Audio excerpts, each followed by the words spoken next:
Star उत्सव पर देखिए आपके चहेते शोज अब से डीडी फ्री डिश पर।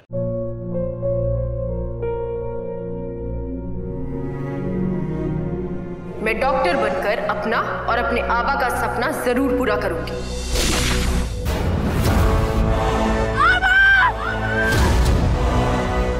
वादा करो मेरी बेटी सही की जिम्मेदारी निभाओगे।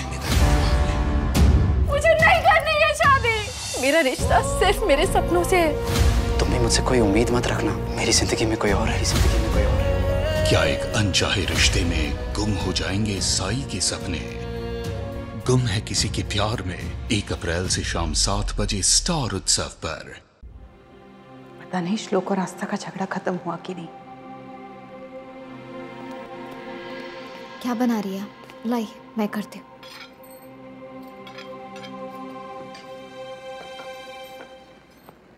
श्लोक से बात हुई? तो कुछ समझ में नहीं आ रहा क्या करूं। इतना मनाने की कोशिश की लेकिन वो मान ही नहीं रहे। अब आप मत कहना कि मैंने कोशिश नहीं की। जिद लेकर बैठे तभी मानेंगे जब मैं बाबा से माफी मांगू। किस बात की माफी मांगू मैं? किस बात की मतलब? अगर श्लोक ने कहा है कि तुम माफी मांगेगी तो तुम माफी मांगोगी, समझ लो। अरे जब मैंने कोई गलती की ही नहीं मैं क्यों मांगू माफी? तुला एवढीशी गोष्ट कशी नाही कळत का? तुझे अपने बाबा से माफी मांगनी है तो इसमें सोचने वाली क्या बात है? माफी मांग के इस बात को खत्म कर देना। और अगर साहिब से माफी मांगने से तुम्हारा और श्लोक का रिश्ता सुधर जाता है तो क्यों नहीं? मैं जानती हूँ लेकिन अगर मैंने कुछ गलत किया होता तो मैं बिना किसी संकोच के माफी मांग लेती, लेकिन इस बार नहीं। ठीक है, पाल ले अपने अहंकार को। करनी तो तुझे अपने मन की है ना, तो मेरे समझाने का क्या फायदा? चलो हटो, मुझे काम करने दो। अरे अब आप क्यों रूठ रही हैं? ठीक है आप कह रही है ना, मैं माफी मांग लूंगी। मेरे लिए नहीं, श्लोक के लिए माफी मांग ले। तुम दोनों के प्यार के बीच में जरा सी भी कमी आए मैं नहीं देख सकती, और साहिब और मेरी वजह से तो बिल्कुल भी नहीं। ठीक है, अभी जब बाबा नाश्ता करने आएंगे ना मैं माफी मांग लूंगी। खुश?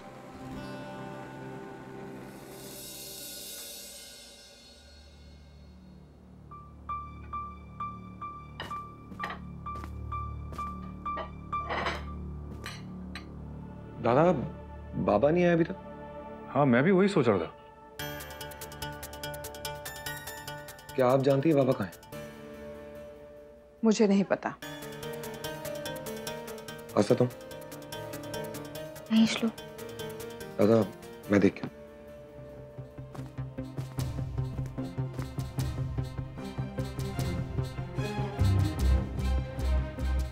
बाबा कौन है?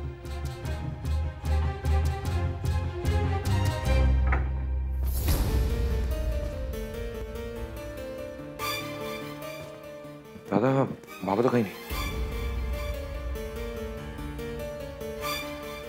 मैं उन्हें फोन करता हूँ। निरंजन जी की निरंजन जी की निरंजन जी की निरंजन जी की निरंजन जी की निरंजन जी की निरंजन जी की निरंजन जी की निरंजन जी की निरंजन जी की निरंजन जी की निरंजन जी की निरंजन जी की निरंजन जी की निरंजन जी की। सर प्लीज एक छोटा सा इंटरव्यू सर आप इन लोगों के लिए इतना सब कुछ कर रहे हैं, ऐसी प्रेरणा देने के लिए जनता को कोई संदेश देना चाहेंगे?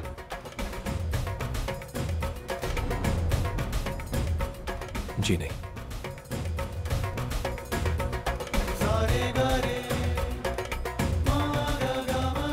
मैं तो खुद जिंदगी के बारे में सीख रहा हूं, किसी और को क्या सिखाऊंगा। शुक्रिया, थैंक यू। बाबा आप कहाँ चले गए थे? कहाँ जाऊंगा बेटा, यही था।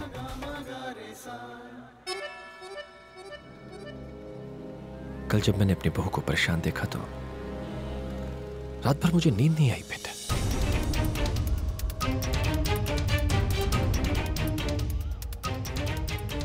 फिर मैंने सोचा कि इनसे बात करके समस्या का हल निकल सकता है।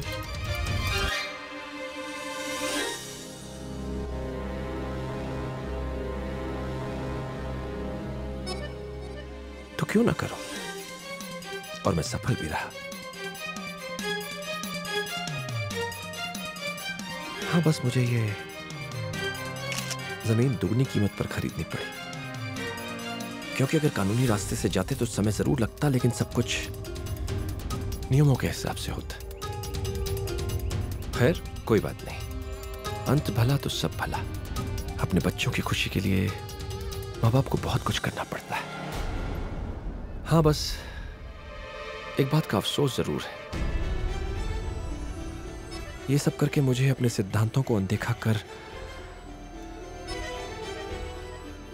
इनके सामने अपना सर झुकाना पड़ गया।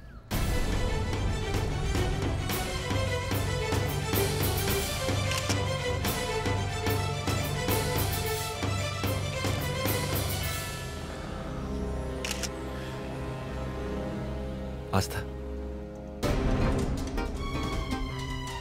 लो लो बेटा।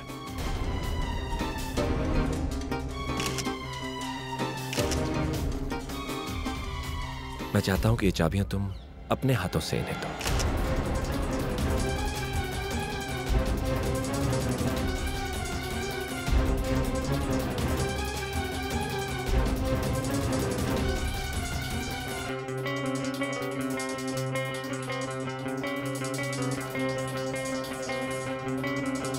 और अगर साहिब से माफी मांगने से तुम्हारा और श्लोक का रिश्ता सुधर जाता है तो क्यों नहीं?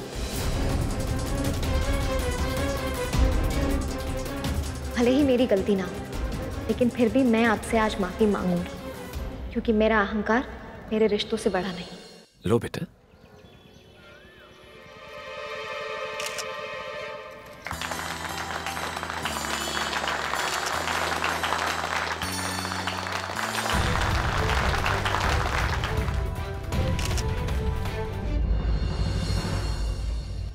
अरे बस बेटा। मुझे माफ कर दीजिए बाबा।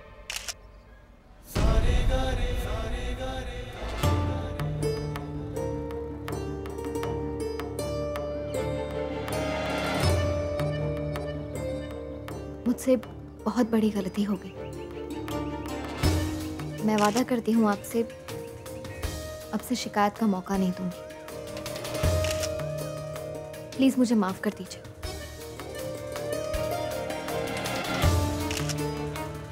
पता नहीं वो मेरी नासमझी थी या नादानी,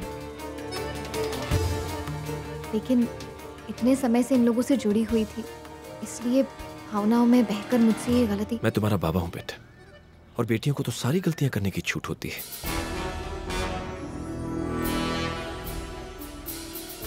लेकिन बाबा होने के नाते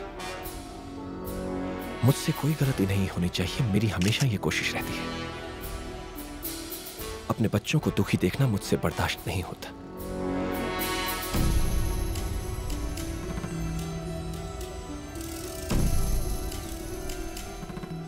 अब तुम खुश हो ना?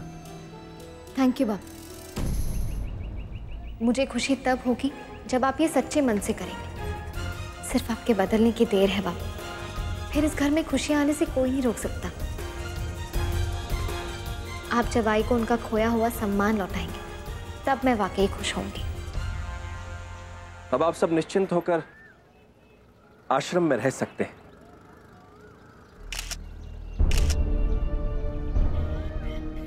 आपका बहुत बहुत धन्यवाद निरंजन जी। अगर आप नहीं होते तो पता नहीं हमारा क्या हो जाता।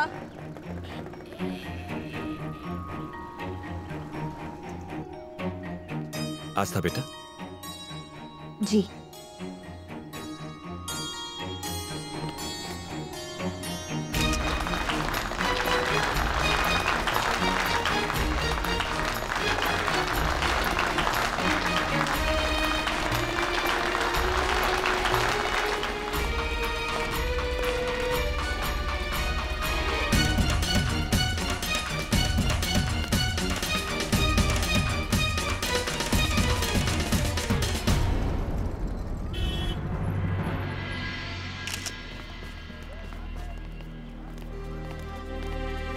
God bless you, आस्था।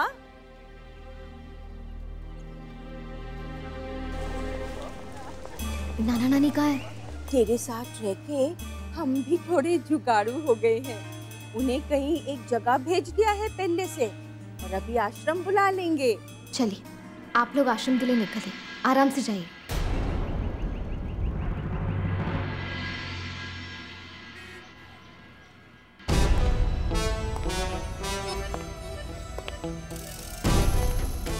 आज आस्था की वजह से मुझे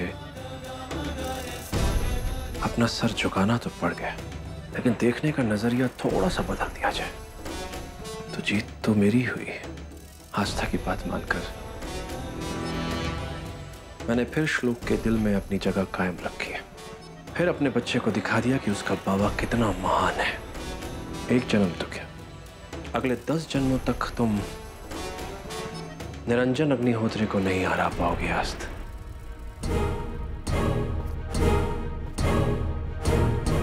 पापा, thank you. I am sorry. Thank you sorry? क्यों बेटा, क्या हुआ? थैंक यू इसलिए क्योंकि आपने आस्था की फीलिंग्स को समझा, और सॉरी इसलिए क्योंकि आपने आस्था की जिद को ना चाहते हुए भी पूरा किया। हाँ, ये सच है बेटा कि मैंने अपने बच्चों को हमेशा सच की राह पर चलना सिखाया है। लेकिन बेटा, जीवन में कभी कभी ऐसे मोड़ आते हैं कि बच्चों की खुशी को सच और गलत से ऊपर रखना पड़ता है। मेरी तो पहले दिन से कोशिश थी कि मैं उन बुजुर्गों को उनका वृद्धाश्रम वापस दिला सकूं। जो रास्ता मैंने अपनाया था उसमें लंबा जरूर था, उसमें वक्त जरूर लगता, लेकिन मुझे खुद पर भरोसा था। श्लोक, आस्था में अभी भी बचपना है, इसलिए वो घबरा गई थी। और फिर देखा जाए तो इसमें गलती क्या है?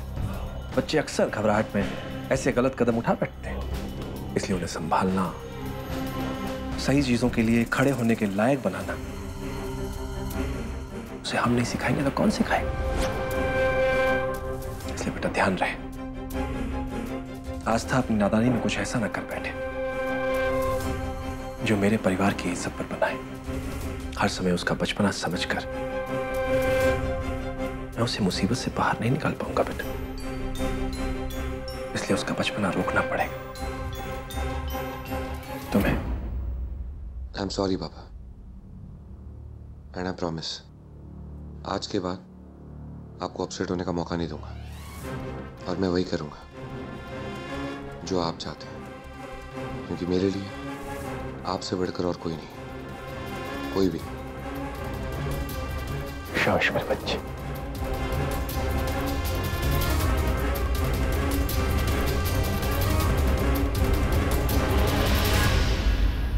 अब जाओ, आराम करो। देखा बेटा, कितनी आसानी से मैंने अपनी हार को जीत में बदल दिया। आपका पसंदीदा प्रोग्राम इस प्यार को क्या नाम दूं एक बार फिर लौटेगा कुछ ही पलों में।